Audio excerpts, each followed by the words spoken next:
Let's spike crime की कहानी। आपने मुंबई पुलिस की एक पुरानी गलती के बारे में तो जरूर सुना होगा, जब उन्होंने अपने ही एक कांस्टेबल इब्राहिम कास्कर के छोटे बेटे दाऊद को बहुत ही हल्का समझ लिया था। उस समय मुंबई में पठान गैंग, हाजी मस्तान और वरदराजन मुदलियार जैसे बड़े बड़े नाम थे। मुंबई पुलिस ने सोचा कि इन गैंग्स की आपसी दुश्मनी का फायदा उठाकर वो दाऊद इब्राहिम को आसानी से निपटा देंगे। लेकिन हुआ क्या? आगे चलकर वही दाऊद इब्राहिम मुंबई पुलिस के लिए सबसे बड़ा सिर दर्द बन गया। जब तक मुंबई पुलिस उसे काबू करने की कोशिश करती, तब तक दाऊद की पहुंच इतनी बढ़ चुकी थी कि आज भी उनके लिए वो एक सपना बनकर रह गया है। कुछ ऐसी ही गलती दिल्ली पुलिस ने भी की थी। उन्होंने नीरज बावाना नाम के एक छोटे से लड़के को बस एक छोटा मोटा बदमाश समझा था, मामूली समझा था। सोचा कि इसे तो जब चाहें तब कंट्रोल कर लेंगे। लेकिन आज वही नीरज बावाना अपनी क्राइम हिस्ट्री में इतने गुनाह जोड़ चुका है कि उसे दिल्ली का दाऊद कहा जाने लगा है। उसे देखकर नई उम्र के लड़के अपराध की दुनिया में कदम रख रहे हैं।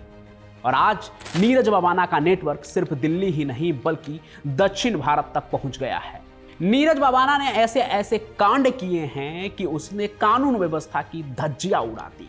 तो आइए जानते हैं नीरज बावाना के कुछ ऐसे ही कारनामों के बारे में जिसने उसे नीरज सहरावत से दिल्ली का दाऊद नीरज बावानिया बना दिया।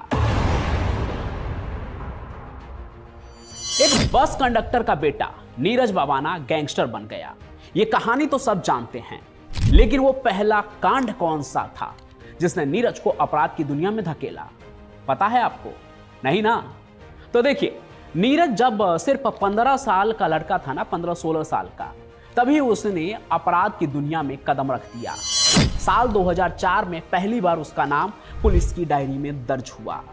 इसे आप उसकी अपराध की पाठशाला में एडमिशन समझ सकते हैं। लेकिन असल में उसकी जिंदगी ने एक नया मोड़ तब लिया जब नीरज साल 2005 में हथियार रखने के जुर्म में पहली बार तिहाड़ जेल पहुंचा। दरअसल यही उसकी मुलाकात दाऊद के साथ साथ काम करने वाले फजल उर रहमान से हुई। रहमान ने उसे अपराध की दुनिया की बारीकी सिखाई, उसे ट्रेनिंग दी और नीरज के दिमाग में दिल्ली का दाऊद बनने की बात डाली। तो अब नीरज जब अपराध की दुनिया में उतरने के लिए, एक्टिव होने के लिए तैयार हो गया, तो उसने क्राइम की दुनिया में इंटर्नशिप करने के लिए सुरेंद्र मलिक और नीतू दाबोदिया का गैंग ज्वाइन कर लिया, जहां आगे वो और भी बड़ा कांड करने वाला है। वो कांड जो उसे नीरज सहरावत से बवानिया बना देगा। यह बात जग जाहिर है कि नीरज पहले नीतू दाबोदिया के साथ मिलकर ही काम करता था और नीरज ने दाबोदिया के गैंग में रहते हुए कई बड़े आपराधिक वारदातों को अंजाम दिया था। इसी गैंग में रहकर वो दाऊद की तरह रंगदारी वसूलना भी सीखता है। पर आपको पता है, आगे चलकर नीरज खुद ही इस गैंग के पूरे नामो निशान को मिटा देगा। ठीक वैसे ही जैसे दाऊद ने पठान गैंग को खत्म किया था ना, अपने दोस्त के मौत का बदला लेने के लिए, वैसे ही यहां कुछ होगा। तो देखिए हुआ क्या था। जिस गैंग में नीरज बावाना था, उसी गैंग में साल 2011 में एक नया मेंबर जुड़ा। उसका नाम था सोनू पंडित। यह सोनू पंडित नीरज बावाना का बहुत ही करीबी माना जाता था। सोनू पंडित के आने के बाद नीतू दाबोदिया और नीरज बावाना के बीच धीरे धीरे दरार पड़ने लगी, क्योंकि ये दोनों दोस्त साथ में ज्यादा काम करते थे। इस वजह से नीरज की उससे दूरियां बढ़ने लगी। इन दोनों के बीच दूरियां इतनी बढ़ती चली गई कि नीतू को लगने लगा कि सोनू पंडित उसके खिलाफ नीरज का कान भर रहा है और ये दोनों मिलकर किसी भी दिन उसकी ही हत्या कर सकते हैं। इसी इनसिक्योरिटी के चलते नीतू दाबोदिया ने साल 2012 में सोनू पंडित को ठिकाने लगा दिया, यानी नीरज के जिगरी दोस्त सोनू को मौत के घाट उतार दिया। फिर क्या, सोनू पंडित की हत्या के बाद नीरज बावाना और नीतू दाबोदिया के बीच एक खतरनाक गैंग वॉर शुरू हो गई। इनकी दुश्मनी इतनी बढ़ गई कि इस गैंग वॉर में दोनों गैंग में कई सदस्य मारे जाने लगे। हर तरफ खून खराबा और दहशत का माहौल था। फिर जैसे पठान गैंग के अंत के साथ दाऊद का उदय हुआ ना, वैसे ही दिल्ली में नीतू दाबोदिया का अंत हुआ और नीरज बावाना दिल्ली पर कब्जा कर लेता है। क्योंकि साल 2013 में नीतू दाबोदिया के इनकाउंटर के साथ ही दिल्ली अंडरवर्ल्ड में एक खाली जगह बन गई थी। इधर नीरज बावाना जमानत पर जेल से बाहर था, लेकिन वो दोबारा जेल नहीं गया बल्कि फरार हो गया। अब यहीं से नीरज असली वाला डॉन बनने वाला था, क्योंकि अब आगे जो वो कांड करेगा उसमें उसके सामने कोई गैंग वाला नहीं बल्कि पुलिस होंगे। 15 दिसंबर 2014 को उत्तर प्रदेश में नीरज बावाना ने अपने सबसे खतरनाक कांड को अंजाम दिया। हुआ ये कि उस समय यूपी में एक गैंगस्टर था सुनील राठी, और उसी सुनील की गैंग में उसका second in command Amit Malik उर्फ अमित भूरा था, जो उस समय देहरादून पुलिस की कस्टडी में था। उत्तर प्रदेश के बागपत के सिंधौली पुलिस स्टेशन में अमित भूरा के खिलाफ हत्या का एक मामला चल रहा था, और दिसंबर महीने में यहां की अदालत में अमित भूरा की पेशी होनी थी। उसे देहरादून से बागपत कोर्ट में पेशी के लिए लाया जा रहा था। अमित भूरा को पुलिस के 5 जवान देहरादून जेल से अपनी कस्टडी में लेकर सुबह 6 बजे ट्रेन में बैठे। उनकी ट्रेन बागपत के लिए रवाना हो गई। बागपत पहुंचने के बाद स्टेशन से उसे एक टेम्पो में बैठाकर कोर्ट परिसर के लिए चल पड़े। जब पुलिस वालों का ये टेम्पो बागपत के राष्ट्रीय वंदना चौक पर पहुंचा, तभी वहां से 2 और लोग इस टेम्पो में बैठ गए। टेम्पो जैसे ही आगे बढ़ा और कृष्णा ज्योति स्कूल के पास पहुंचा, तभी पीछे से एक तेज रफ्तार में एसयूवी आई और उसने टेम्पो को जोरदार टक्कर मार दी।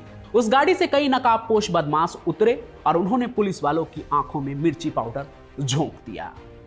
इन बदमाशों ने टेम्पो को पूरी तरह से चारों तरफ से घेर लिया। अब वो टेम्पो उनके कब्जे में था। पुलिस वालों को बंदूक की नोक पर थोड़ी देर के लिए बंधक बना लिया गया। उनके पास मौजूद AK-47 जैसे हथियार भी लूट लिए गए।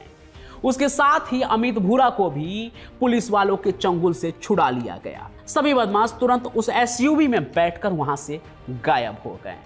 पुलिस वालों के तो जैसे तोते ही उड़ गए थे। वे हैरानी में अपनी जगह पर ही बैठे रहे। थोड़ी देर में ही यह खबर मीडिया की सुर्खियां बन गई।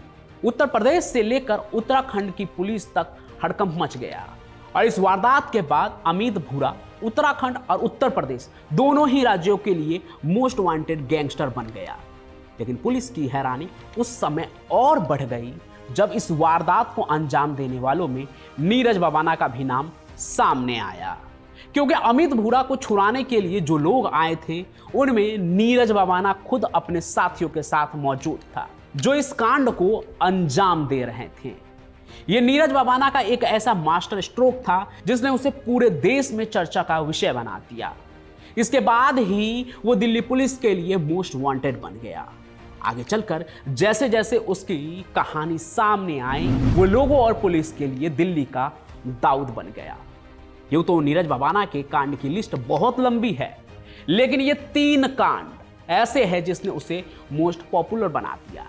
पहला, क्राइम की पाठशाला में उसकी एंट्री थी। दूसरा, विरोधियों को खत्म करके खुद को मजबूत बनाना। और तीसरा, सिस्टम से भिड़कर सबके नजर में आना, क्राइम वर्ल्ड के लाइमलाइट में छा जाना। तो अब आप बताइए, नीरज बावाना की क्राइम कुंडली पर आधारित हमारी ये कहानी आपको कैसी लगी? मांगे आगे मैं आपको नीरज बावाना की और भी कहानी सुनाऊंगा, और आप कौन सा कहानी सुनना चाहते हैं वो भी कमेंट में लिखिए। इस कहानी को भी लाइक कीजिए और इस चैनल को सब्सक्राइब जरूर कर लीजिए। बाकी मैं पंचम प्रकाश अपनी कहानियों के साथ यूं ही हाजिर होता रहूंगा। तब तक के लिए आप सभी का बहुत बहुत धन्यवाद।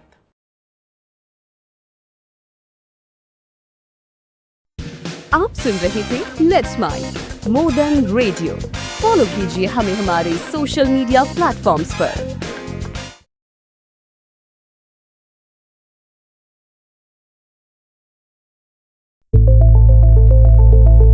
It's time for news.